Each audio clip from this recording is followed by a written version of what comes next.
I thought I was too old to start over, but I wasn't too old to draw a line, and that's where my new life began. I never thought my own son, the child I raised, fed and loved, would forge my name and steal nearly $1 million behind my back. But what I did next, that shocked everyone, including him. If you're a parent, a grandparent, or someone who's ever been betrayed by the person you trusted most, this story is for you. So before you scroll, hit subscribe, tap the notification bell, and drop a comment if you've ever had to stand up for yourself, no matter how late in life. Sharing this story might just give someone the courage to do the same, because sometimes the most powerful word you can say is no. I had just finished my morning coffee when the email arrived. Loan confirmation. Baystone Credit Union, the subject line read. My heart skipped a beat. I hadn't applied for any loan. I hadn't even thought about borrowing money since my husband passed away 21 years ago. Curious and mildly annoyed, I clicked it open. There it was, a full confirmation of a mortgage loan for $820,000 under my name with my Social Security number and my home address in Santa Rosa, California. The property listed wasn't mine. It was a beachfront house in Malibu. My first reaction wasn't even panic. It was confusion. A glitch, I thought, some mix-up, maybe someone with the same name. But the email had all of my personal information, and that sent a chill straight down my spine. I dialed the Baystone Credit Union customer service line, half expecting to be told it was a scam, but the voice on the other end was polite, calm, and terrifying. Yes, Mrs. Elaine Carter, the woman said. The loan is active and processing. Documents were signed in person 2 weeks ago. 2 weeks ago, I was in bed with the worst flu I've had in years. I'd spent 4 days in the hospital. I hadn't even left the house, much less driven to a bank. Are you sure you have the right person? I asked, trying to steady my voice. She confirmed my Social Security number, my address, and the name on the signature. Elaine M. Carter. I hung up and just sat there. My hands were shaking. My husband and I had paid off our home years ago, so we'd never owe anyone anything again. I lived simply modest pension small garden, quiet evenings with books. The idea that someone had done this, it felt like a violation, like someone had entered my bedroom and taken something sacred. I called the hospital and requested my discharge records. Then I printed the loan confirmation and spread it out across my kitchen table. Something about the signature looked off my name, but more rushed, slanted. Almost like someone had practiced it. My mind spun in circles. Identity theft. A scammer. But how could they have gotten everything, my SSN, my legal name, my home address? And then a darker thought crept in. Someone who already had that information. Someone close. Bradley. My only son. My boy. He'd been asking me for months to co-sign a loan for some big real estate project he was chasing. I told him no. I'd worked all my life as a librarian, and I wasn't about to gamble my home or my future for one of his big ideas. He got angry, said I didn't believe in him, said I cared more about my garden than my own family. That was 6 weeks ago. We hadn't spoken since. I opened Facebook and typed his name into the search bar. His page was still public. There it was, a new post from 3 days ago. A smiling family photo, Bradley, his wife Sierra, and their little boy Mason. Behind them, a sleek, modern beachfront home. The caption, "Finally ours, Nahat blessed." I stared at that photo for a long time. My throat tightened. My ears buzzed. I knew that house. I had seen it in the loan email. I felt the blood drain from my face. My hand clutched the edge of the counter to keep me steady. Could he have done it? My own son. It didn't make sense. It couldn't make sense. And yet, all the signs pointed in one direction. I spent that entire night at the kitchen table, going over every detail, rereading every word in the loan document, flipping through old mail, trying to figure out how deep this went. I didn't sleep. I didn't cry. I just sat there staring at the truth that had crept into my life like a shadow. In the morning, I made a decision. I wasn't going to let this destroy me. I wasn't going to let anyone, especially not my own blood, rob me of my name, my home, or my dignity. I pulled out a folder from the drawer labeled Legal, the one my husband had kept so meticulously before he passed. I made an appointment with Baystone's fraud department. Then I picked up the phone and called a lawyer. The fight was just beginning. But I was no longer afraid. I had been silent too long. Now I was ready to speak. The morning after I called the lawyer, I sat at the kitchen table staring at my cold oatmeal. My appetite had vanished. My stomach churned not from hunger, but from dread of what I already knew, but wasn't ready to face out loud. Bradley. I kept saying his name in my head like a broken prayer. My son. The boy I carried through the worst storm of my life. The one who used to leave me sticky notes saying I love you. Mommy folded like tiny paper hearts. The same boy who now maybe had forged my name for nearly $1 million. No, I thought. I need to be sure. I have to look him in the eye. I picked up the phone and called him. It rang 4 times before he answered. His voice was clipped cautious. Hey, Mom. Hi, Bradley. I need to ask you something. Something serious. There was a long pause. Okay. What's up? I took a breath and said it plainly. Did you take out a mortgage loan using my name? With Baystone Credit Union silence. Then a dry chuckle. Mom, what are you even talking about? I'm not joking, I said, my voice firmer now. I got a loan confirmation email with my name, my social security number, my address. I called the bank. The loan is active. They say I signed in person 2 weeks ago, but I was in the hospital. Another pause. Then his voice got defensive. Okay, you're overreacting. Maybe there's some mistake. Identity theft is common. Could have been anyone. Anyone. With my full legal name, my SSN, my address, and access to my signature. He sighed. Mom, you're stressing yourself out. You're not well. Remember? You were sick. And just like that, he turned it on me. Made me feel like I was the problem. The confused, fragile old woman with too much time on her hands. But I wasn't confused. And I wasn't fragile. I saw the house, Bradley. I said. The one in Malibu, the one from the loan papers. I saw a picture of you and Sierra and Mason in front of it. You posted it on Facebook. His voice dropped. You're checking my Facebook now, you said, finally ours. Is that the house, Bradley? He didn't answer. That silence said everything. I said no to co-signing for a reason. I continued now, shaking, but refusing to back down. And you went ahead and did it anyway, behind my back, using my name. His tone turned cold. Do you have any idea what it's like trying to build something with a family in this economy? Do you know what that house cost me? What I had to do to get it? I do, I whispered. You stole it. Click. He hung up. I sat there staring at the phone, my heart pounding. I didn't cry, not yet, but my throat felt like it was closing in. What stunned me wasn't the betrayal itself. It was how easy it seemed for him to lie, to gaslight me, to pretend like I was the unreasonable one. Later that evening, I pulled out an old photo album. I flipped to a picture of Bradley at age 6, holding up his first library card, beaming with pride. I remembered the night he read his first book out loud. I remembered staying up late, making sure he had enough supplies for his science fair project, using coupons just to afford poster board and batteries. And this is where we ended up. I needed answers. Not just guesses, not just emotion. I needed proof. I called my neighbor across the street, Marlene, who's been like a sister to me for years. She used to babysit Bradley when he was little. I told her everything. She didn't say much for a while, and then finally said, "If it's true, if he really did this, Elaine, you can't let it go. I don't care if he's your son. That's your life he's playing with." I nodded. I knew she was right. Then she added something I didn't expect. You know, she said, I saw him here last month, parked across the street in a black Jeep.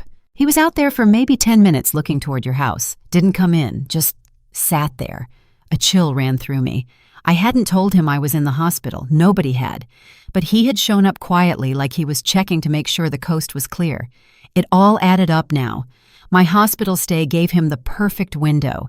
He had everything he needed. My full legal name, date of birth, old documents from when he lived here. He'd probably taken an old utility bill or tax form without me noticing. The signature he'd seen mine on every birthday check and holiday card for 40 years. The betrayal wasn't a mistake. It was calculated, planned. That night, I didn't sleep again. I stood at the window looking out at my small front yard, the lavender bushes my late husband planted the bird bath Bradley gave me for Mother's Day a decade ago. And I realized in that moment I would never look at any of it the same way again. I felt grief, but underneath it I felt something else rising. Not anger, resolve. This wasn't going to be buried in silence. This wasn't going to be one of those stories that people whisper about behind closed doors. Poor old woman got tricked by her kid. No, I was going to speak. Loudly, clearly. He thought I was too old, too soft, too trusting. But he forgot I raised him. And if there's one thing I know how to do, it's fight for what's mine. I didn't wait long. 2 days after that phone call with Bradley, I got in my car and drove to Sacramento. I didn't tell him I was coming. I needed to see his face, unfiltered, unprepared. I needed to look into his eyes and see if there was anything left of the son I raised, or if I was staring at a stranger who wore his smile. The drive was long. I passed fields of almond trees and roadside diners we used to stop at when he was little. My hands stayed tight on the steering wheel the whole way. I wasn't nervous. I was resolved. Bradley and Sierra lived in a 2-story stucco home in a quiet neighborhood, cookie-cutter houses with 2 green lawns, the kind that try too hard to look like everything is fine inside. I pulled up to the curb, parked, and just sat there for a minute. The last time I'd been here was for Mason's 3rd birthday. We'd eaten store-bought cupcakes on the patio. I remember Bradley barely looked me in the eye that day. Now I understood why. I knocked on the door. It opened faster than I expected. Bradley stood there in sweatpants and a t-shirt, barefoot, holding a mug that said, "Number 1, Dad." The irony nearly knocked me over. "Mom," he said like he was surprised. But his eyes, those eyes flickered just for a second. A flash of panic. He didn't expect this. "We need to talk," I said. He stepped aside. "Come in." I walked past him into the house. It smelled like cinnamon and old laundry. Mason's toys were scattered across the floor.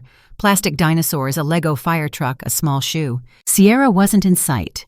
Bradley motioned to the kitchen table. I sat down. He sat across from me, folding his arms. So he said carefully, "I assume this is about the loan thing." "No," I said, leveling my gaze at him. "It's about the fact that you stole my name, forged my signature, and tried to buy a house with money that you had no right to." He looked down at the table. "I didn't steal anything. I just borrowed your credit. It's not like you were using it." I blinked. "Excuse me. You've been sitting in that same house for 20 years. No mortgage, no car payments. You're comfortable. I thought you'd understand." I said, "No," I said slowly. "You came to me asking to co-sign a loan, and I said no. That should have been the end of it."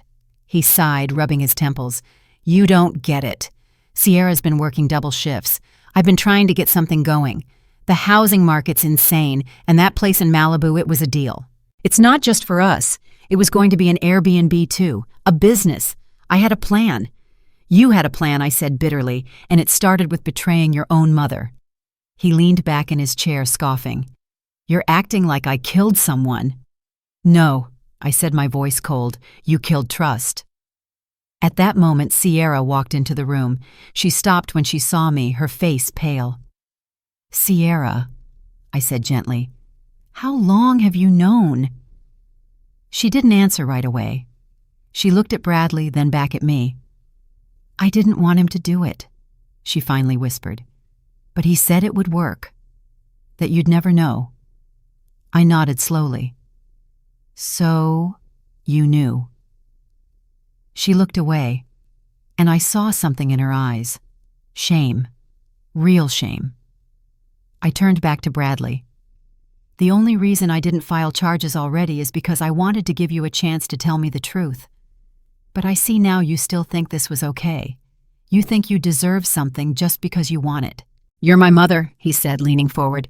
"Family helps each other." "No," I said, standing. "Family doesn't lie. Family doesn't take what isn't offered. Family doesn't sign their mother's name on a legal document while she's in a hospital bed." He said nothing. I opened my purse, pulled out a manila folder, and placed it on the table. "This," I said, "is a copy of the loan contract. This," I pointed, "is the forged signature. And this," I held up, "the hospital admission record proves I was admitted on the day you supposedly brought me in to sign." Sierra covered her mouth. I have a lawyer, I continued. Her name is Nora Jameson. She specializes in elder financial abuse. I've already filed an official complaint with Baystone Credit Union's fraud department. They're cooperating fully. And if you think I won't go to court, you've underestimated the wrong woman. Bradley's face flushed red. You'd sue your own son? I never thought I'd have to, I said quietly. But you're not the boy I raised anymore. He stood up suddenly, knocking his chair back. You're going to ruin me. No, I said. You did that all by yourself. I turned to leave. Sierra stepped out of the way. And then, just as I reached the front door, I heard Mason's voice from upstairs. Mommy, is Grandma here? I froze. For a second, I couldn't breathe. Sierra whispered, Go ahead. I turned around. Is it okay if I say goodbye? She nodded. I walked upstairs, my legs trembling. Mason was sitting on the floor in his pajamas, holding a stuffed shark. He looked up at me and smiled. Grandma. I knelt beside him and hugged him so tight I thought my heart would break. He smelled like apple shampoo and peanut butter crackers. I love you so much, Mason, I said, brushing the hair from his eyes. Always remember that. Are you leaving? For now, sweetheart, I said. But you be good. Okay, listen to your mom. Brush your teeth. And never lie. Not even a little. He nodded solemnly. Okay. I kissed his forehead and walked out without looking back. I didn't trust myself to. Back in the car, I sat behind the wheel for a long while before starting the engine. My chest felt heavy, but there was something else underneath it, a strange, quiet power. I had faced my son. I had spoken my truth. And I wasn't finished yet. By the time I pulled into my driveway that evening, the sun was already dipping behind the redwoods, casting long shadows across the front porch. My house had always been a place of peace, the quiet kind that settles in your bones. But now, even in the stillness, I could feel a storm gathering. This wasn't just a family dispute anymore. It was fraud. Betrayal. A legal offense with real consequences. I walked straight to my filing cabinet and pulled out the folder labeled Legal. My late husband, Robert, had always kept everything neatly organized. Birth certificates, insurance policies, even our old car's title, all filed under perfect tabs in his careful handwriting. That folder had gathered dust for years. But tonight, it felt like armor. The next morning, I sat across from Nora Jameson in her office downtown. She was sharp, mid-50s, salt and pepper hair, tucked into a low bun, a voice that carried both empathy and no-nonsense authority. She specialized in elder financial abuse, and the moment I explained my situation, she leaned forward and listened with full attention, not once interrupting. When I finished, she said, "You've done everything right so far. You didn't confront him alone. You documented everything. You've taken the first step, and now it's our turn." She looked over the manila folder I'd brought. Hospital records proving I was admitted on the date of the alleged signing. Copies of the loan confirmation from Baystone Credit Union, a high-res printout of the forged signature, and a screenshot of Bradley's Facebook post in front of the Malibu house. "This is more than enough to open a case," Nora said. "He used your identity to apply for credit. That's a felony.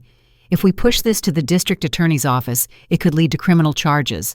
But first we start with civil action." I swallowed. Will I have to see him again? In court? Possibly. But it doesn't always go that far. Sometimes just filing suit and freezing the loan is enough to bring parties to the table. And Sierra. She knew. Nora nodded grimly.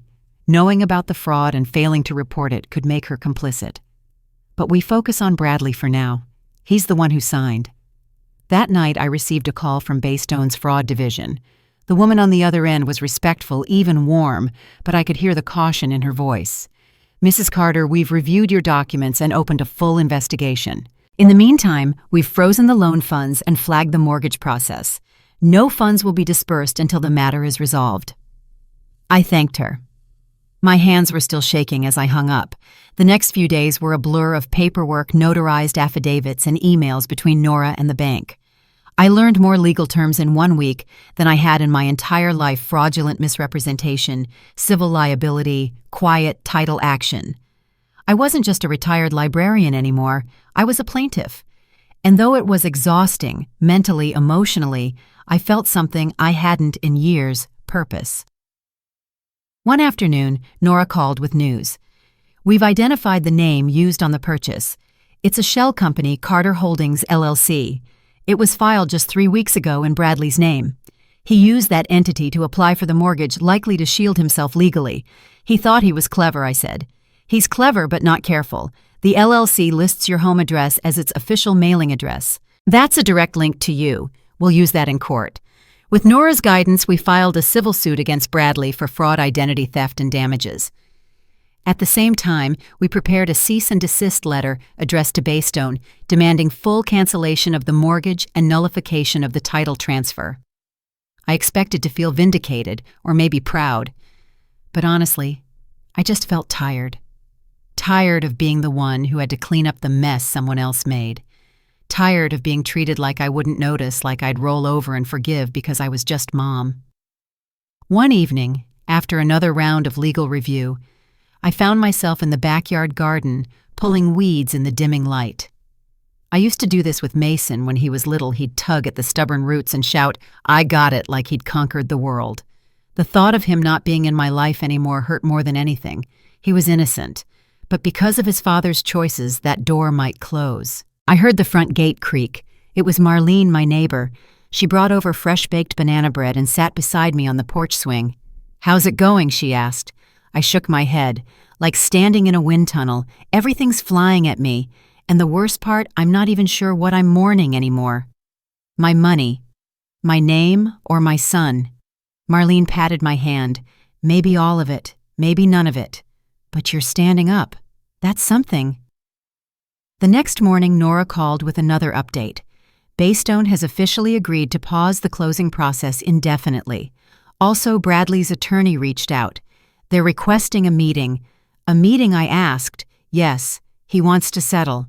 I felt a mixture of rage and relief. He was scared now, scared enough to lawyer up, scared enough to try to make it go away, but it was too late for that. "Set the meeting," I told her, "but I'm not signing anything until he looks me in the eye and says it, says what, that he did it, and that he knows it was wrong." We scheduled the meeting for the following Thursday. It would take place at Baystone's branch office in Napa, where the original signing had occurred. I ironed my best blouse the night before, polished my shoes, packed every document, every shred of proof into my old leather tote bag. This time, I wasn't just walking in as a mother. I was walking in as a woman who finally knew her worth and wasn't afraid to defend it. The morning of the meeting, the sky hung gray over Napa, like it knew what was coming. I dressed carefully, like I was preparing for battle, not in armor, but in dignity. A soft blue blouse Robert always said brought out the strength in my eyes. Slacks pressed, black flats polished. My bag, heavier than usual, carried every document, every record, every truth I had fought to bring into the light. Nora met me at the Baystone Credit Union branch a few minutes early. She wore a crisp navy blazer and carried her own thick binder of evidence. Her eyes cool but kind locked with mine. "You okay?" she asked. I nodded. "No," I admitted, "but I'm ready." The branch lobby was quiet, muted carpeting, dull fluorescent lighting, a receptionist with a bored smile. We were led into a glass conference room at the back. The walls were see-through, and I felt like we were on display, but I didn't flinch. A few moments later, Bradley walked in. He looked thinner than before, like the weight of it all had finally started pressing down. His suit was slightly wrinkled. His eyes darted between me and Nora, then quickly dropped to the table. Behind him came a younger man in a tight gray suit, his attorney, I assumed, and trailing quietly behind, to my surprise, was Sierra. She looked worn out, like someone who had been dragged along for a ride she didn't ask for. They sat across from us, the banker from Baystone, Mr. Frankel took his seat at the head of the table. His face was neutral, corporate detached, but he clutched a file folder with a red sticker that read, "Fraud Hold." "Thank you all for being here," he began. "We're here to resolve a dispute regarding mortgage application, BB 45938, submitted under the name of Mrs. Elaine Carter." I raised my hand gently. "I'd like to speak first." Frankel nodded. "Of course." I turned to my son. "Bradley." I said before anything else happens today, before lawyers speak, before papers are signed. I need you to answer me one thing. He looked up barely. Did you do it? He swallowed. I thought it would work. I thought... No, I cut him off softly but firmly. That's not an answer. I want to hear the truth. Did you forge my name and use my identity to get this loan? A long pause. Then he nodded, barely visible. But there it was. Yes. My heart didn't break. It had already broken. This was just the echo. I leaned back in my chair, closed my eyes for a moment, and let that word settle. Thank you, I said, opening them again. Now we can move forward. Nora began her presentation, organized and relentless. She laid out the facts, the hospital records, the loan confirmation, the signature discrepancy analysis.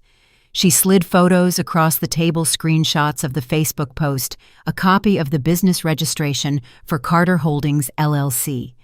The banker looked more and more uncomfortable as the details came out. The lawyer beside Bradley scribbled notes, his lips drawn into a tight line. Then it was time for the outcome. The mortgage, Frankel said carefully, has been officially terminated. No funds have been transferred. The property remains with the seller, and the transaction is void. Baystone Credit Union recognizes the fraudulent use of Mrs. Carter's identity and will not pursue repayment from her. A relief washed over me like a warm tide, but he wasn't done. We also intend to cooperate fully with any criminal or civil investigation into the matter. Bradley flinched. The lawyer placed a hand on his arm. We're hoping to settle this outside court, the attorney interjected. Mr. Carter is prepared to pay damages. He understands the severity of his actions and wishes to avoid prolonged litigation. I turned to Bradley. What exactly are you offering? He looked embarrassed. $15,000 from the savings Sierra and I had for the baby's college fund. It's all we can manage. Sierra looked away. I stared at him, then nodded slowly.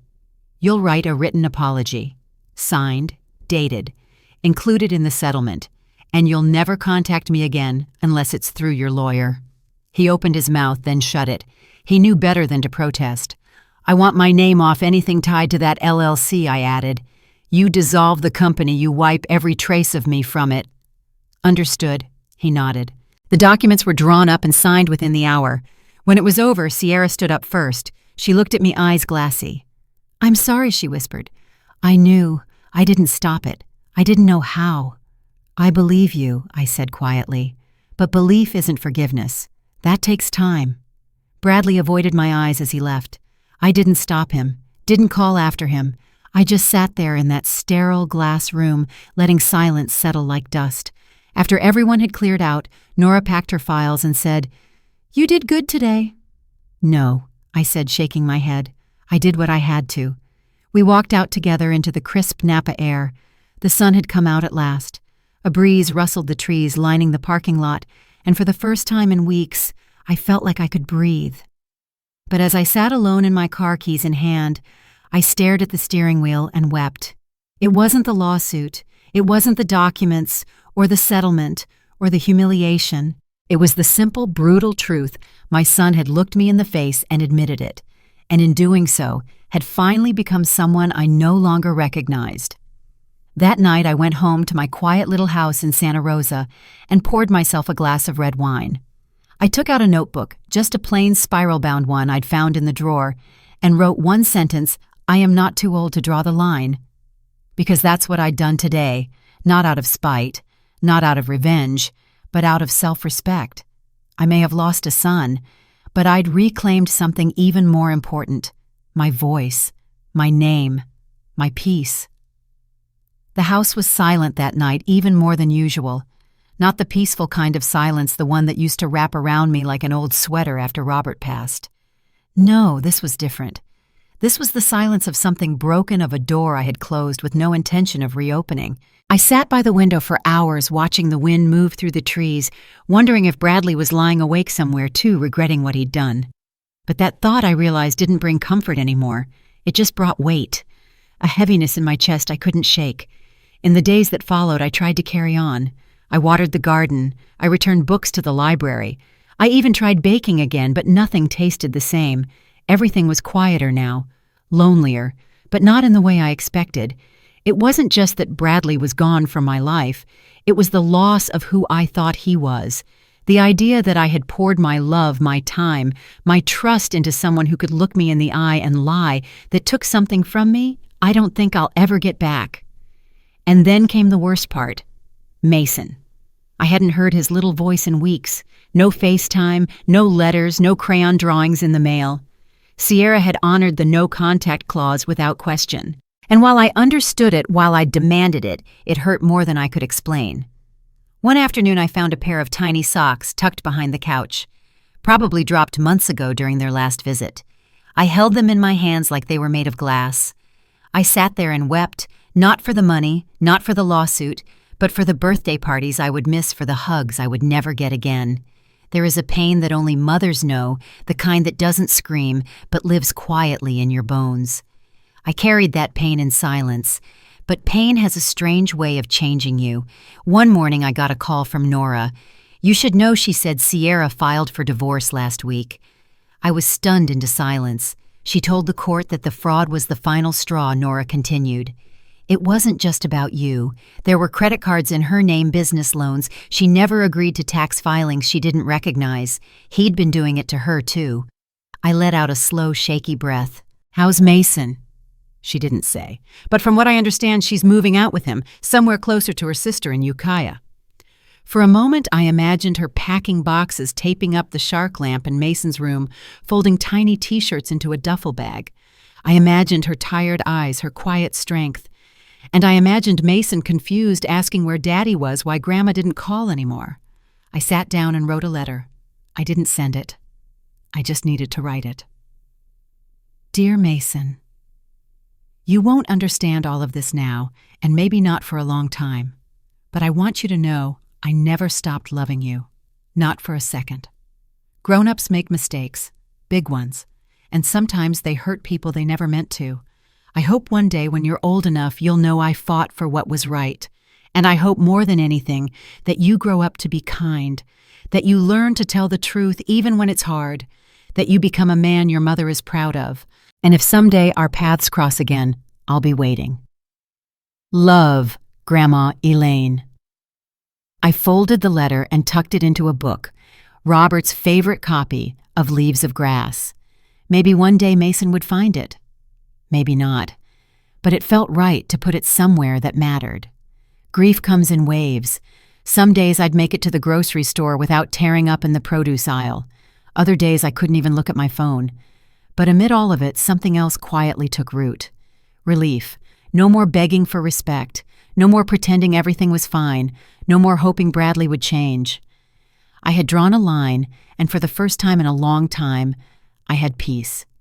My friends, especially Marlene, started stopping by more often. We'd drink coffee on the porch and talk about everything but what happened. They never asked how I was holding up. They didn't have to. They just showed up. And that I realized is what real love looks like. It's quiet, it's steady, it stays. One evening, as the sun dipped low behind the hills, I stood on my porch, arms folded, watching the light spill across my front lawn. The lavender bushes were blooming again, resilient little things. No matter how cold the winter got, they always came back. And maybe I thought so would I. I wasn't the same woman who opened that email months ago and felt her world tilt sideways. I was stronger now. Maybe lonelier, yes, but free. Free to say no, free to protect myself, free to start over even at 70. The silence in my house didn't scare me anymore. It reminded me that I'd made it through, that I hadn't let betrayal define me, that I could still create joy even in a home where a son once lied. And even though I missed Mason with a kind of ache I can't put into words, I held on to one truth: I hadn't abandoned him. I'd just chosen finally not to abandon myself. The day I left Santa Rosa for good, I didn't throw a party. I didn't take a photo for Facebook or tell anyone except Marlene and Nora. I just loaded up my car, one suitcase, a box of books, Robert's old fishing cap, and a small bag of keepsakes. Then I walked through the empty rooms one last time, brushing my fingers along the door frames, the kitchen counter, the old bookshelf where Mason's drawings used to hang with magnets. It wasn't a goodbye. It was a release. That house had held decades of memories: love, grief, laughter, heartbreak. But now it felt like a museum, a shrine to a life that no longer fit me. And I wasn't staying out of habit anymore. I was choosing to go. I headed north up the coast, the Pacific stretching beside me like a silver thread. Every mile that passed, I felt something loosen, like I was breathing with both lungs again, like the woman who had been bent, battered, and betrayed had finally stood all the way up. I settled in Mendocino, a quiet seaside town with fog-kissed mornings and cliffs that dropped straight into the ocean. I rented a modest cabin nestled in the pines, just 2 bedrooms, a wood-burning stove, and a porch where I could watch the sunrise with a mug of coffee and no one else's noise. The first night I slept there, it rained, and for the first time in months, I slept straight through. No nightmares, no anxiety, just peace. In the weeks that followed, I did something I hadn't done in decades. I started living just for myself. I joined a local watercolor group that met every Tuesday at the community center. Most of us were over 60, which meant we came with stories, laughter, and enough aches to make stretching before painting mandatory. One woman, Gloria, had been a ballet dancer in San Francisco. Another, Dottie, used to be a nurse in Vietnam. We all carried invisible scars, but we painted anyway. And in those soft brush strokes and quiet hours, I found healing. I also started yoga, much to my own surprise. A class taught by a retired Marine named Carl, who had a beer belly and the gentlest voice you could imagine. We met in a sunroom, filled with succulents, and every session ended with a moment of stillness, lying flat on our backs, listening to the waves crashing just beyond the hill. That silence, that was mine now. It didn't haunt me anymore. And then one afternoon I started writing again. I sat at my little desk overlooking the sea, opened a fresh journal, and wrote the words, "I wasn't too old to say no." That sentence became the title of a memoir I didn't know I was writing. I wrote about Bradley, about the betrayal, about the look in Mason's eyes the last time I saw him. I wrote about the trial, the confrontation, the pain of choosing to walk away. I didn't write to punish. I wrote to remember, to record the truth before time smoothed over the sharp edges. And slowly, page by page, I told the story of how I lost my son, but found myself again. I didn't hear from Bradley. I didn't expect to. Sierra sent a short note months later thanking me for holding him accountable. She said Mason was adjusting well to his new school, that he asked about me sometimes, that she didn't know what the future held, but that she hoped one day I'd be in it again. I read the letter 3 times before putting it in a drawer. I didn't cry. I was proud of her, and I was grateful. Not for the silence, but for the respect it represented. Some people think aging means fading away, but I found the opposite to be true. The older I've gotten, the louder my soul has become. It's no longer interested in shrinking to make others comfortable. It's not here to chase anyone's approval. It's not waiting for phone calls that never come. It's not bargaining with guilt or pretending that family means you have to endure anything and everything in silence. No, my soul finally is mine again. One morning as I walked along the bluff trail above the ocean, the sky a soft watercolor of pink and gold, I saw a little boy about Mason's age racing ahead of his mother. He had the same bouncy run, the same wild, floppy hair. He turned toward me as he passed and gave a crooked little smile. And for a moment, just a moment, I could have sworn it was him. But I didn't chase after the boy. I didn't cry.